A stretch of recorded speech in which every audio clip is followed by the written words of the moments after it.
ကျွန်တော်တို့တွေနေဆက်ကိုတိလာတရုတ်နေဆက်ပဲဖြစ်ဖြစ်ထိုင်းနေဆက်ပဲဖြစ်ဖြစ်ဘာနေဆက်ပဲဖြစ်ဖြစ်နေဆက်ကို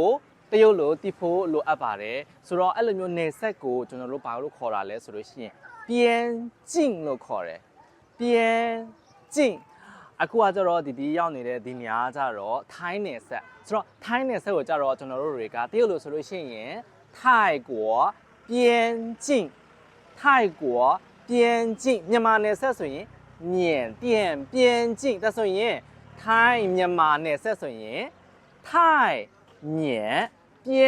境လို့ခေါ်တယ်ဆိုတော့ဒီနေ့ဒီမှာရှိနေတဲ့နေရာကကျတော့မဲဆောက်ဟိုဘက်မှာကျတော့မြဝတီလို့ခေါ်တာမြဝတီ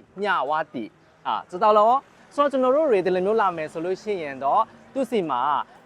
ဒီရဲ့အဝင်အထွက်စာအုပ်လေးတွေရှိရတယ်ဒီလိုမျိုးအဝင်ထွက်စာအုပ်ဘယ်လိုခေါ်လဲဆိုလို့ရှိရင်出入边境证件လို့ခေါ်ပါတယ်出入出ဆိုတာထွက်တာ入ဆိုတာဝင်တာ出入边境ဆိုလို့ရှိရင်နယ်ဆက်အဝင်ထွက်နယ်ဆက်